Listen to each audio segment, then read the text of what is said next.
Hi, my name is Joe Horak. I'm giving an informational speech on smartphones in the classroom. Here are my 3 note cards, and here's my ID.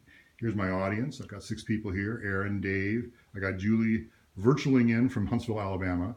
I've got Kathleen. I've got Brian, Kat, and Kim. A lot of K's.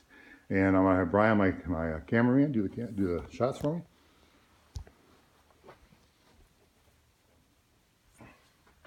Ready to go?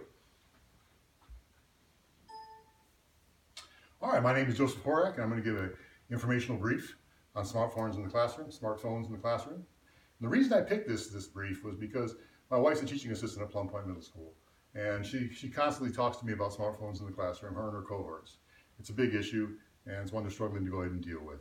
How many people here have ever had a smartphone go off at an inappropriate time? I know I have, especially in the classroom. I think in this class right here, a couple weeks ago, we had a phone go off 3 different times.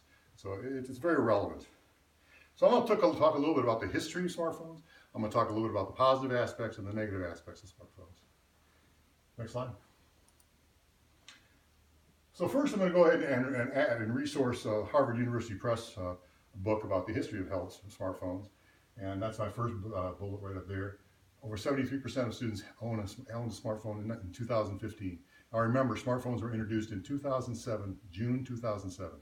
So in less than 8 years, they saturated the market among teens. 73% of students teens had smartphones in 2018. You ratchet that up to 2018, and all of a sudden you're up to 80%. 80% of Americans own smartphones.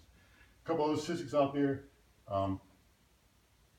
What do teens do with their smartphones? Well, almost 100% of them go online once a day. And almost a quarter of them go online constantly. That's it. By their own words, they're online constantly.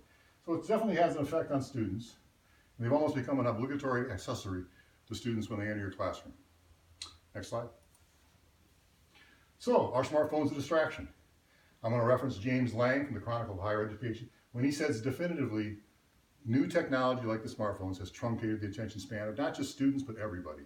He makes that a blanket statement. He says new technology is basically ripping that attention span away and diminishing the ability of people to focus on things.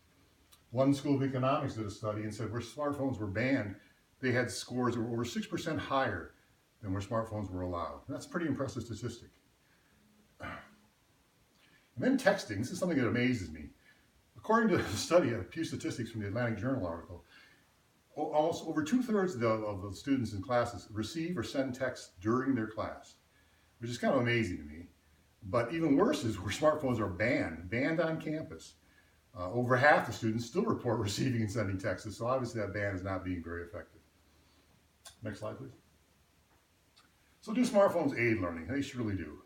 Smartphone apps can be tailored to different educational levels. They can be tailored to different educational objectives, and they're very, very handy and easy to use. I've seen many of them on anatomy, physiology, mathematics, a lot of higher order and lower order educational skills. Text messaging alone can be a very, very important collaborative tool for students in the classroom. I myself use text messaging in one of my other classes, a group chat, to go ahead and make sure that I'm collaborating with my fellow students. And there's no better way to go ahead and look at current events than with a smartphone. I mean, it's instantaneous. It's right there at your fingertips.